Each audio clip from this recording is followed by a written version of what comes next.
क्या था, sign 2x plus cos x बराबर 0, इसका जनरल सोल्यूशन निकालना है।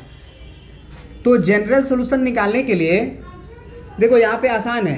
साइन 2x को हम लोग क्या लिख सकते हैं x के टर्म में।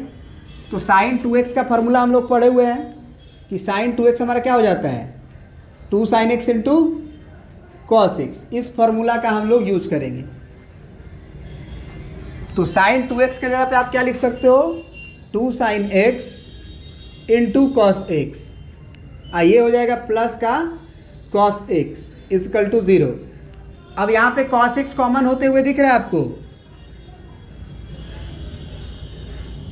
यहाँ बचेगा 2 sin x।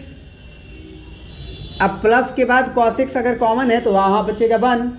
आप इसको मल्टीप्लाई करके देख लो, 2 sin x into cos x आ ही गया, कॉस एक्स का कॉस एक्स ही आ गया।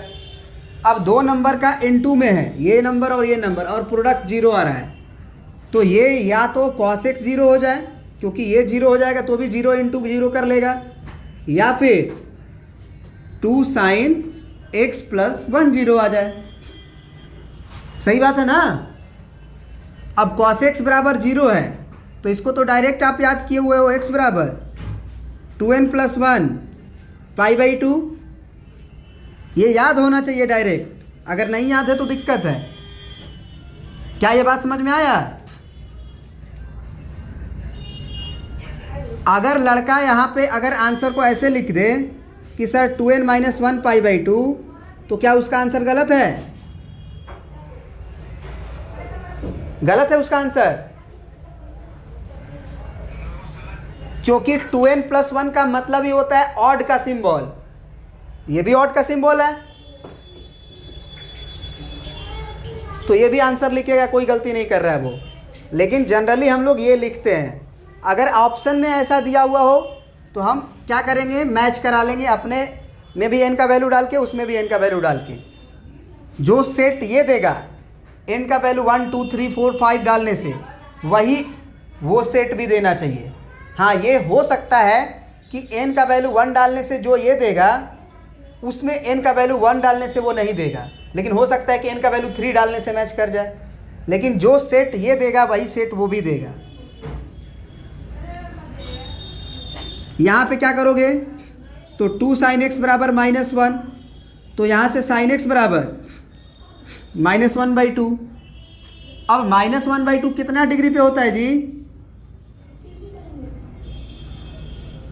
सबसे पहला एंगल π/6 30 डिग्री पे।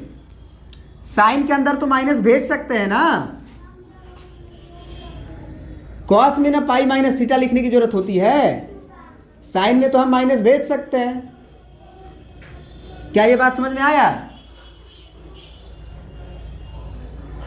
अब साइन थीटा बराबर साइन अल्फा के लिए जनरल सॉल्यूशन आपको याद होना चाहिए।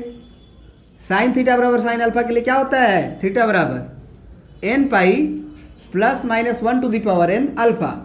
तो थीटा के जगह पे x है, n पाई तो लिखते ही हैं, अब प्लस और minus 1 to the power n, और अल्फा के जगह पे π/6 नहीं -π/6 है, तो ये माइनस का इधर गुना हो जाएगा। तो x बराबर क्या आ जाएगा n pi plus minus minus, आइए -1 तो रहेगा ही, और π/6, जहाँ n बिलोंग्स टू z। तो फाइनल आंसर क्या लिखेंगे, तो फाइनल आंसर लिखेंगे x बराबर n पाई और माइनस फिर -1 टू द पावर n π/6, या फिर x का वैल्यू यहाँ से 2n प्लस 1 π/2, और दोनों में n बिलोंग्स टू z। इसको घेर देंगे ऐसे, और इसी को आंसर हम लोग क्या कर लेंगे, लिख देंगे। क्या ये आंसर आपको मैच कर रहा है बुक से। देख लीजिए, सुनो, कुछ लोगों को लग रहा है कि मैच नहीं कर रहा है। सबसे पहले देखो, ये जो माइनस को अंदर भेजने का तरीका है वो दो तरीका है। एक तो है कि आप माइनस को सिंपली भेज दो डायरेक्टली। एक तरीका है कि किस क्वाड्रेंट में लेके जाओ, थर्ड क्वाड्रेंट में। नहीं समझे बात को। यहाँ पे आपका क्या आ रहा था -1/2, तो साइन π/6 लिख दिए। तो माइनस बाहर लाना है तो साइन ये -1/2 किस किस क्वाड्रेंट में होगा, साइन का थर्ड क्वाड्रेंट और फोर्थ क्वाड्रेंट होगा कि नहीं होगा। हम जब -π/6 लिख रहे हैं तो हम किस क्वाड्रेंट का एंगल लिख रहे हैं? वह फोर्थ का लिख रहे हैं,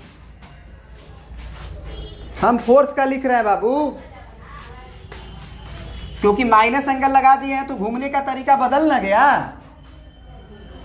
आपको मालूम है ना कि प्लस थीटा ऊपर होता है और माइनस थीटा नीचे होता है, यहाँ से ही घूमना होता है पॉजिटिव एक्स एक्सिस से। तो यहाँ से अगर आप नीचे की तरफ घूमे तब ना माइनस थीटा आएगा।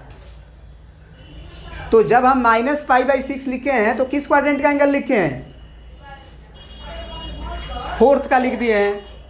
एक ये भी तो हो सकता है कि आप थर्ड का लिख लो सर। तो थर्ड का एंगल लिखने का तरीका क्या बताएं आपको? π+θ। क्या बोले हैं? π+θ। सॉरी, चलिए तो हम लोग कहाँ थे? थर्ड क्वाड्रेंट का एंगल कैसे लिखते हैं? थीटा बराबर हमारा जो भी आया है, हम जानते हैं कि π/6 आया हुआ है, माइनस को ध्यान नहीं देते हैं, तो 60 डिग्री पे 1/2 होता है। अब इस एंगल को हमको ले जाना होगा किस क्वाड्रेंट में?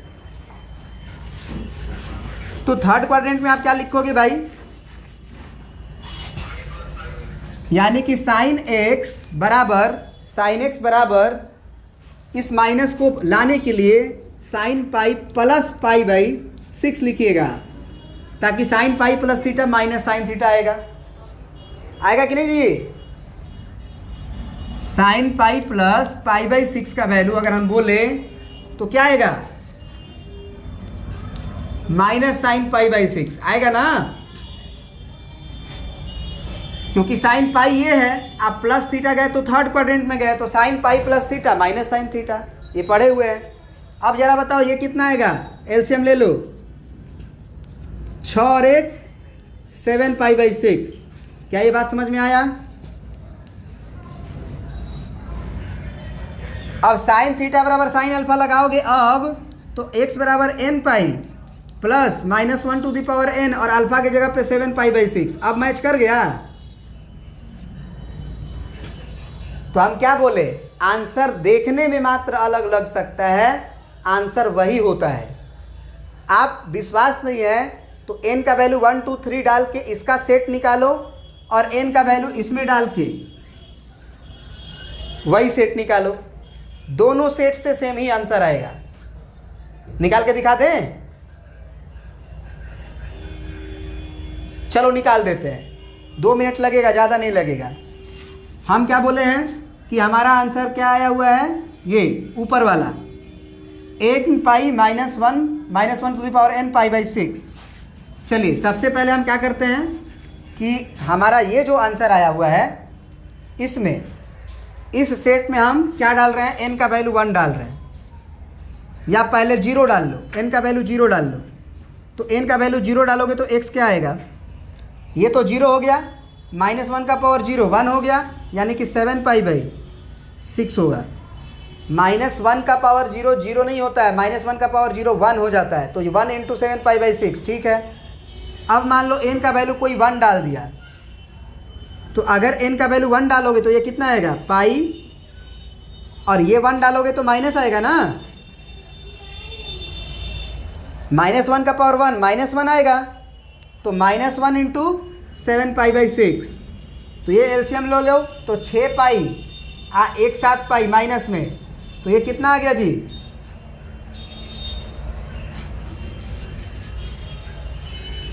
ये -π/6 आएगा। 6 पाई हुआ, 7 पाई घटेगा तो -π/6 आएगा ना। अब n का वैल्यू मान लो तुम 2 डाल दिए, तो जब 2 डालोगे तो ये x का वैल्यू क्या आएगा?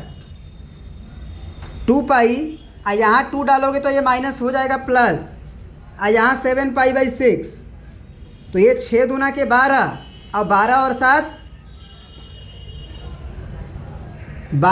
7 कितना हो जाएगा? 19। तो 19π/6 आया। n का वैल्यू 3 डालो, 3 डालोगे तो ये कितना आएगा? 3 पाई, और अब माइनस जब 3 डालोगे तो माइनस बच जाएगा, तो ये -7π/6। तो अब जरा से देखो क्या आएगा? 6 × 18 और 7 पाई अब घटेगा, तो 18 में से 7 घटेगा, कितना बचेगा? 11 पाई बाई 6। अब ये बहुत सारा लिख सकते हैं, n का वैल्यू 4, n का वैल्यू 5 डाल के, लेकिन इतना से ही हम उसमें भी हम n का वैल्यू 1 2 3 डाल के देखेंगे क्या ये वाला सारा सेट उससे मैच कर रहा है कि नहीं। किससे? इससे, पहला वाला से। तो अब जानो जरा, x का वैल्यू मान लो हम 0 डालते हैं इसमें, सॉरी n का वैल्यू, तो x का वैल्यू क्या आएगा? n का वैल्यू 0 डालोगे तो ये गायब। अब n का वैल्यू 0 डालोगे तो ये माइनस में, ध्यान रखना, ये -1 का पावर 0 1 होगा, तो ये 1 हो गया, लेकिन इस माइनस के चलते -π/6 आएगा। मानते हो इस बात को? क्या -π/6 इसमें आया हुआ था कि नहीं आया होता? आया था ना। अब n का वैल्यू मान लो हम 1 डालते हैं, तो जब 1 डालेंगे उसमें तो ये कितना आएगा? पाई माइनस है, और यहाँ 1 डालेंगे तो क्या होगा? -1 को बचाएगा कि गायब कर देगा?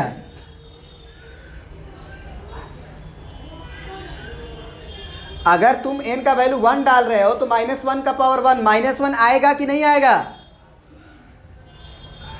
आएगा। अब पहले से एगो माइनस है तो प्लस हो जाएगा। अब π/6 इसको कैलकुलेट करो तो एलसीएम हो गया 6 और 6 पाई 1 पाई 7 पाई। क्या यही 7π/6 इसमें भी आया हुआ है? फिर n का वैल्यू मान लो तुम 3 डाल दिए, 3 डाल दिए, तो यहाँ से x का वैल्यू क्या आएगा? यहाँ पे बचेगा, चलो 2 डालते हैं, पहले 2 डालते हैं, तो 2 पाई होगा ये, और यहाँ पे माइनस रहेगा, और यहाँ जब 2 पड़ेगा तो ये -1 गायब होगा कि प्लस माइनस आएगा? गायब हो जाएगा। तो यानी कि π/6। अब जरा घटा के देखो, 6 दूना के 12, 12 में से 1 गया, 13 π/6। क्या ये हमारे सॉल्यूशन में आया हुआ है कि नहीं आया हुआ है? नहीं आया हुआ है। अच्छा सॉरी, हाँ 11 होगा, तो 11 π/6 आया हुआ है। देखो यहाँ से आया है ना। अच्छा एक बात बताओ, नहीं भी आएगा तो क्या मैंने हम समझे कि नहीं आएगा? हो सकता है कि n के किसी और वैल्यू के लिए, n के जैसे 0 डाले थे, 1 डाले थे, 2 डाले थे, 3 डाले थे, तो क्या इंटीग्रल वैल्यू केवल इतना ही है? n का वैल्यू 10 भी तो हो सकता है, n का वैल्यू -5 भी हो सकता है, -1 भी हो सकता है, n इंटीजर है एक्चुअल में, तो हो सकता है कि दूसरे n के वैल्यू के लिए आ जाए। तो ये हम जो है कम से कम 10-15 नहीं 5-6 से ही पता चल जाता है कि नहीं वही आंसर होगा। बात समझ गए? हाँ, तो ये चीज़ आपको समझना चाहिए कि जनरल सॉल्यूशन में आंसर देखने में डिफरेंट लग सकता है, आंसर विल बी सेम। तो अगर सब्जेक्टिव क्वेश्चन है तो आंसर वही लिख दो जो आपका आया हुआ है, और अगर ऑब्जेक्टिव पेपर है तो आप ऑप्शन में मैच करा लो इस तरह से डाल के कि कौन सा सेट, चारों ऑप्शन में डालो n का वैल्यू इंटीग्रल, उससे अपना सेट आएगा, उससे अपना सेट आएगा, ए से, बी से, सी से, डी से, कौन सा सेट आपके सॉल्यूशन के सेट से मैच कर गया उसको आप टिक मार दो। आई होप कि आप क्लियर हो गए इस चीज़ से, समझ गए बात को? दे रहे हैं, होता क्या है कि मतलब लगभग जो शिक्षक जी लोग हैं वो लोग क्या करते हैं कि पहले ही क्वेश्चन बना लिए। अब पहले ही क्वेश्चन बना लिए तो वो एक ही मेथड से बताएंगे आपको, आंसर एकदम हूबहू मैच करेगा। मैच करेगा कि नहीं करेगा? वो पहले से ही बता रहे हैं, तो वो तो जानते हैं आंसर लाना है हमको, तो वही ना मेथड बताएंगे आपको। तो आप बताओ कि आप एग्जामिनेशन में जाओगे और आपका आंसर मैच ही नहीं कर रहा है, तो आप घबरा जाओगे कि नहीं? क्या वो याद आएगा कि नहीं सर वाला ही मेथड से हम बनाएंगे, कि अपना दिमाग वहाँ यूज होगा?